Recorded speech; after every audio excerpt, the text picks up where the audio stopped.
Hello everyone, good morning. कैसे हैं आप लोग? उम्मीद करते हैं आप लोग बहुत बहुत बहुत अच्छे होंगे। तो हम भी आप सबकी कृपा से बहुत अच्छे हैं। तो जो भी बड़े हमसे हमारा वीडियो देख रहे हैं उन लोगों को हमारी तरफ से नमस्ते। जो भी छोटे देख रहे हैं उन लोगों को ढेर सारा प्यार। तो प्लीज़ वीडियो में बने रहिएगा, वीडियो को लास्ट तक फुल एंजॉय कीजिएगा। विलेज लाइफ में आप सभी का स्वागत है। तो मैं आप सभी को विलेज की लाइफ में जो भी खेती बाड़ी, रहन सहन, रीति रिवाज होते हैं वो सब मैं आपके साथ शेयर करती हूँ। तो आज मैं शेयर करूँगी कि एक पत्नी को मतलब कि कैसे घर में हेल्प करनी चाहिए, अपने मतलब छोटे-मोटे काम कौन से करने चाहिए, जिससे थोड़ी बहुत अर्निंग हो जाती है। तो यहाँ पे बने रहिएगा लास्ट तक और आज हम इसी पे चर्चा करेंगे कि कौन-कौन से काम हम कर सकते हैं। तो पहला काम मैं बहुत खुश हूँ, मैं बहुत खुश हूँ क्योंकि मेरी फर्स्ट पेमेंट आ चुकी है। वो फर्स्ट पेमेंट कोई ऐसा वो नहीं है कि मेरा यूट्यूब का फर्स्ट पेमेंट आया है। फ़िलहाल मेरा चैनल तो अभी जल्दी ही मोनो हुआ है, करीब 15-16 दिन हुए। तो यूट्यूब का मेरा फर्स्ट पेमेंट नहीं है और वो तो पता नहीं आएगा भी कि नहीं आएगा, मुझे तो पता भी नहीं है। लेकिन आप जो अगर मेहनत करोगे ना उसका पेमेंट तो आपको बहुत जल्दी मिल जाएगा और ज़रूर मिलेगा। लेकिन इस पे क्या है ना, एक दूसरे का सपोर्ट बना रहेगा तो ही मिल सकता है, वरना नहीं मिलेगा। तो यहाँ पे ये हमारी फर्स्ट पेमेंट ना मेरे मेहनत की कमाई है और मैं काम करती हूँ क्योंकि मुझे बहुत से लोगों ने कहा कि तुम ये मत पालो जानवर वगैरह, तो ये मेरे दूध की कमाई है। औरतों को ना मैं बात बताना चाहती हूँ कि हम औरतों को ना घर में कुछ ना कुछ करना चाहिए। अगर हम कुछ नहीं कर पाते तो भी बहुत से ऐसे काम है जिससे हम कमा तो नहीं सकते लेकिन बचा ज़रूर सकते हैं। जैसे कि पहला है सिलाई करना। तो सिलाई सीखना बहुत ज़रूरी है। आजकल पता है मार्केट में कितनी महंगी सिलाई हो गई है। और मुझे कई लोगों से पता है, किसी के यहाँ सिंपल ब्लाउज़ के 400 भी लगते हैं, किसी के यहाँ 500 भी लगते हैं और थोड़े से डिज़ाइन डाल दे तो किसी के यहाँ 1000 भी लगते हैं। बट हमारे यहाँ कुछ ऐसा नहीं है, हमारे यहाँ बहुत सस्ती सिलाई है। कई सारे लोगों का कमेंट आया था कि आप सूट के कितने लेते हो, आप ब्लाउज़ के कितने लेते हो? तो मैं मिनिमम ब्लाउज़ के 120 रुपये लेती हूँ और मैक्सिमम आपका डिज़ाइन के अनुसार जो भी होता है, फिर भी ज़्यादा नहीं मिलता। 150, 160, 170 इससे ज़्यादा मुझे नहीं मिलता डिज़ाइन के। और सूट के नॉर्मली मैं 150 रुपये लेती हूँ। तो उससे क्या होता है कि मेरी थोड़ी बहुत अर्निंग हो जाती है और करना भी चाहिए। और मैंने खेतों में सब्जियां लगा रखी हैं। पहला नंबर तो मेरी सिलाई हो गई। दूसरा नंबर हो गया कि मैं खेतों में सब्जियां लगा लेती हूँ। वो सब्जियां और जब मतलब तैयार होती है 2 महीने, 1 महीने, 1.5 महीने जो भी मतलब लगता है समय, जब तैयार हो जाती है तो हमारा अच्छा खासा पैसे बच जाते हैं उससे। हम एक तो ऑर्गेनिक खा लेते हैं, प्योर बिना किसी दवा वगैरह के शुद्ध चीज़ भी मिल जाता है। और जो भी है मतलब सर्दियों की सब्जियां जैसे कि मूली हो गया, पालक हो गया और ये सारी सब्जियां हम लगा देंगे। अभी फ़िलहाल मेरा खेत खाली नहीं है, 15 दिन बाद खेत खाली हो जाएगा तो मैं वीडियो में दिखाऊंगी कि हम लोग खेती सर्दियों वाली सब्जियां कैसे उगाते हैं। तो ब्लॉग में आप लोग देखेंगे ही। और तीसरा चीज़ है, हम जैसे कि दूध पशुपालन करके दूध बेच के उसका पैसे अर्न कर लेते हैं। वो भी हमारी अगर दही है आपके यहाँ तो दाल तो आपको नहीं ख़रीदना पड़ेगा। हाँ, जो दाल के शौकीन है खाते हैं, बट बहुत लोगों के यहाँ जब दूध दही हो जाता है तो दाल नहीं बनती है। मैं तो बनाती भी नहीं हूँ ज़्यादा करके क्योंकि मेरे बच्चे तो खाते ही नहीं हैं। कभी-कभी खा लेंगे, हफ्ते में 1-2 बार ही मैं बनाती हूँ दाल, वरना सुबह तो उन लोगों को सब्ज़ी पराठे ही लेके चले जाते हैं स्कूल और खाते भी वही हैं, लेके जाते भी वही हैं। अब स्कूल से आएँगे और शाम को सब लोग दूध के साथ खा लेते हैं। तो दाल हमारे जब दूध हो जाता है तो मिनिमम बहुत कम से कम बनती है। ये नहीं कहेंगे कि बनती ही नहीं है, बहुत कम बनती है। तो इससे भी हमारा वो पैसे बच जाते हैं। दूसरी चीज़, हम उसको थोड़ा बेच देते हैं, उससे आ भी जाता है और जो हम खाते हैं उसका बच भी जाता है और शुद्ध भी रहता है। तो 2-3 चीज़ें तो मैंने बता ली कि मतलब कि पैसे बचा कैसे सकते हैं और अर्न कैसे सकते हैं। ये ना हम जो गाँव में होती हैं ना तो ज़रूर करना चाहिए। जिनके पास खेती है तो खेती के साथ-साथ पशुपालन बहुत ज़रूरी है।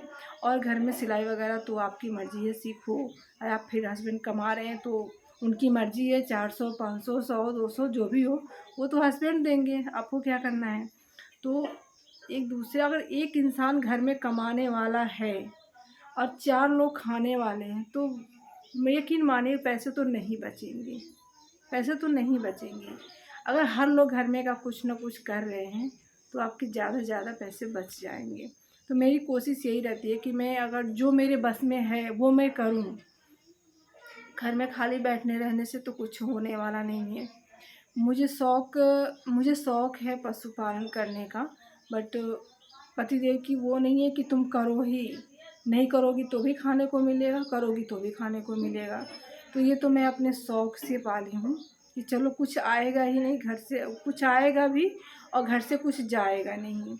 खेतों में भूसा वगैरह हो जाता है, वो मैं इन लोगों के खाने के लिए हो जाती है। धान गेहूँ तो हम लगाते ही हैं, तो वो सब हो जाता है, तो ये बहुत ज़रूरी है। और जो बहनों शहरों में शिफ्ट हो रही हैं, आजकल मेरे साथ भी बहुत लोग जुड़े हैं जो यूट्यूब पे काम कर रहे हैं। तो अच्छी बात है यूट्यूब पे काम करना। बहुत से लोग भजन के हैं, रेसिपी के हैं, ब्लॉग्स के, बहुत सारे लोग हैं जो कांटेक्ट में रहते हैं। तो ये भी अपने घर चलाने के लिए ही मेहनत कर रही हैं कि कुछ ना अर्निंग हो। कोई ऐसा नहीं है कि वैसा काम है, तो अच्छी बात है। तो जिसको जैसा बन पड़ता है वैसा करते हैं और करते भी रहना चाहिए। यही मैं आज लोगों से बताना चाह रही थी कि हम औरतों के लिए बहुत ज़रिया हैं, हम 4 पैसे कमा सकते हैं। कोई ज़रूरी नहीं है कि हम पति के कमाए हुए पैसों में ही हम भी पूरा का पूरा खर्चा करें। जितना हो सके बचाना चाहिए, कुछ ना कुछ करना चाहिए।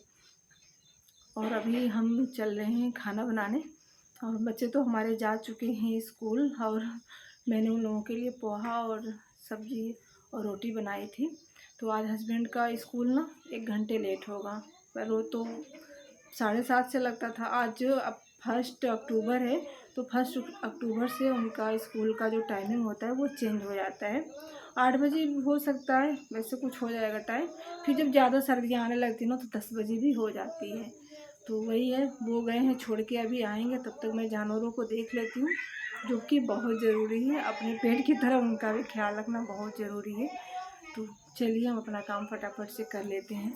और कल मैंने नहीं ये ब्लाउज सिल रही थी, तो देखिए यहाँ से सिल रही थी, तो अचानक से मैं खेत चली गई, तो ये बाकी रह गया, तो मैंने सारा ऐसे छोड़ दिया था।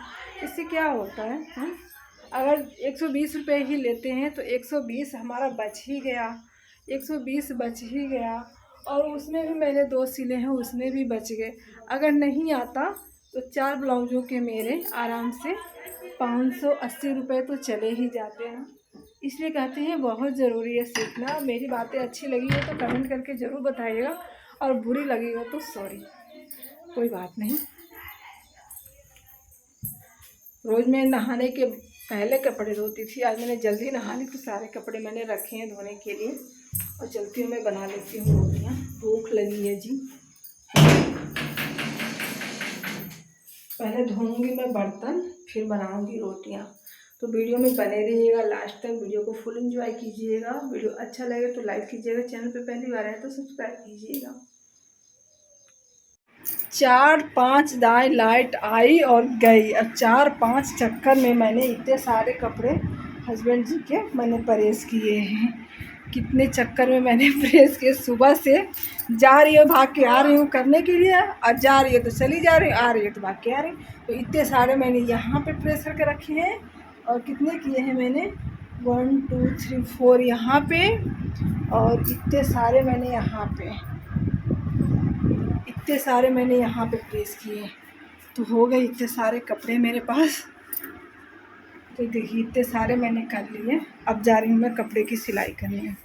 तो यहाँ पे जीविका हमको सुई में धागा डालना सिखा रही है, मुझे कहाँ आता है। तो ये लेके आई है, ये मैं लेके आई थी ना, तो ये मिला था सुई में धागा डालने वाला। देखो इसको इसके अंदर पहले डाल लो, ठीक है। हाँ।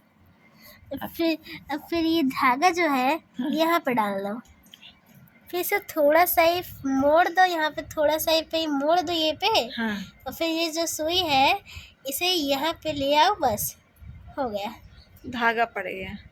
बिना किसी आँख की जरूरत नहीं है इसमें।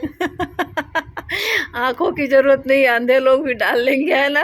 नहीं अंधे लोग नहीं डाल रहे, मतलब कि आँखों की क्षमता की जरूरत है। अच्छा, अब कहीं गिर जाओगी फिसल के तब क्या होगा। मतलब घर झाड़ू लगाने लायक तक का छोड़ी नहीं है। वहाँ पे मिर्ची रखे थे, देखिए वो मिर्ची को भी भिगो दिए हैं। इतना दुष्टतापन तेरे अंदर है जीविका।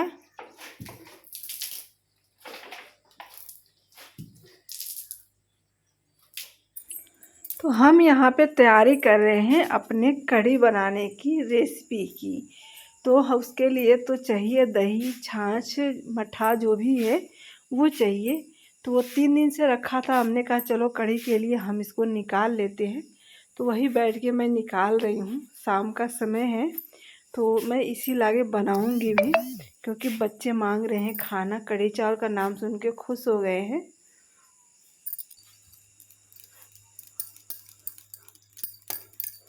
इसको हम अच्छे से फेंट लेंगे। इसमें थोड़े थोड़े गांठें हैं ना, उन सबको हम ख़त्म कर लेंगे। और इसके बनाएंगे हम बरी, मतलब कढ़ी में का पकौड़ा। सिंपल सा बनाएंगे। सिर्फ मैंने इसमें हल्दी डाली है और उसके बाद से मैंने डाली है नमक। ज़्यादा कुछ मैं नहीं डालती हूँ, सिंपल ही बनाऊँगी। तो हमारा बैटर हो गया तैयार, देख सकते हैं। तो चलिए हम बनाते हैं पकौड़े कढ़ी के। तो हमने इसमें बेसन घोल लिया है, थोड़ा सा हम और डाल लेते हैं।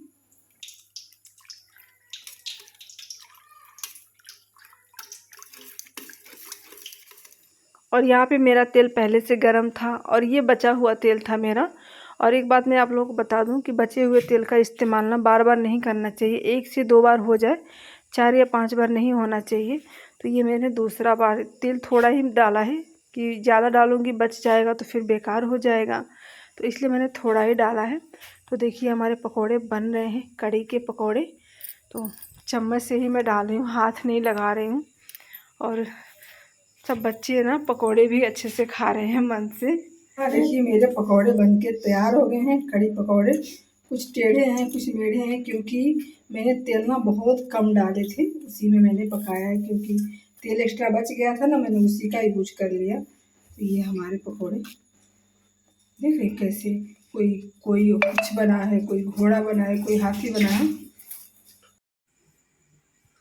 यहाँ पे मैंने जीरा, हींग डाल दिया है और उसके बाद से डालेंगे हम इसमें लाल मिर्च और कड़ी पत्ता। कड़ी पत्ते के बिना तो कड़ी अधूरी है और दही के बिना कड़ी अधूरी है।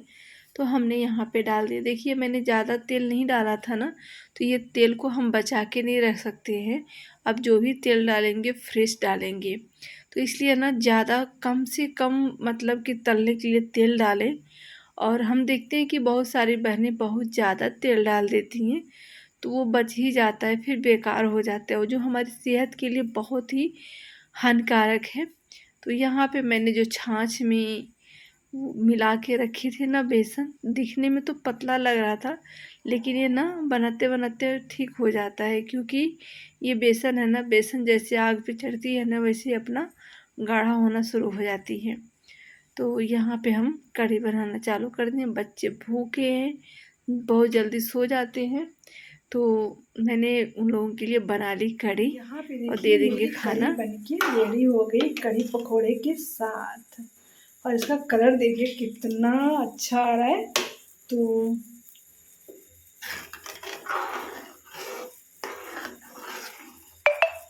तो डिनर में बन रहा है हमारा कढ़ी और चावल। चावल तो अभी बन रहा है और कढ़ी हमारी बन चुकी है। तो थोड़ा सा हम नमक इसमें टेस्ट कर लेते हैं कैसा पड़ा है। तो चलिए हम अब सर्व करते हैं खाना अपना। और जो भी लोग यहाँ तक वीडियो हमारी देखे हैं उन लोगों को दिल से आभार और बहुत बहुत धन्यवाद, जो लोग हमें यहाँ तक सपोर्ट किए हैं।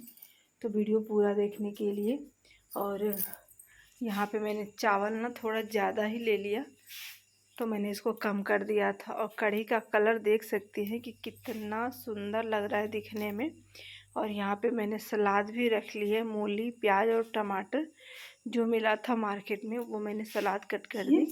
और एक ही मिर्ची रखी है क्योंकि मिर्ची कम खाते हैं। तो यहाँ पे देखिए हमारी कढ़ी चावल का थाली कैसी लगी हमारी कढ़ी चावल सलाद करके जरूर से बताइएगा। रेडी हो गया। तो फिर मिलेंगे नेक्स्ट वीडियो में, तब तक के लिए बाय। और वो मैंने सिंपल तरीके से